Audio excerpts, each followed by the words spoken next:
ಕೋತಿಗೆ ಸಿಕ್ಕಿತು ಒಂದು ಬಳೆಗೊನೆ, ಅದನ್ನು ನೋಡಿ ಕೋತಿಗೆ ತಿರುಗಿತು ತಲೆ.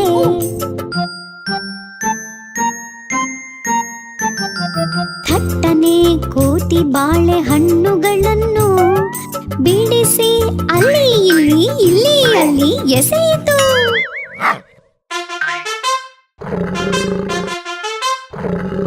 ದೊಡ್ಡ ಹಣ್ಣು ಬಾಯಿಗೊಂದು ತುರುಕಿತು, ಬಾಯಿ ಬಿಟ್ಟು ಹಣ್ಣು ಅಗೆಯಿತು.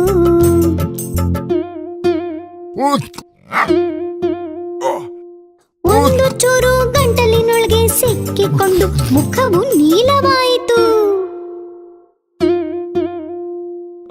ಕರಡಿ ಅಣ್ಣನು ಕೋತಿರಾಯನಿಗೆ ಒಂದು ಲಾತು ಕೊಟ್ಟು ಹೀಗೆ ಹೇಳಿದನು, ಆಹಾರವನ್ನು ತುರುಕಬಾರ್ದು, ಚಿಕ್ಕ ಚೂರು ತಗೋಬೇಕು, ಬಾಯಿ ಮುಚ್ಚಿ ಅಗೀಬೇಕು. ಆಹಾರವನ್ನು ತುರುಕಬಾರ್ದು, ಚಿಕ್ಕ ಚೂರು ತಗೋಬೇಕು, ಬಾಯಿ ಮುಚ್ಚಿ ಅಗೀಬೇಕು.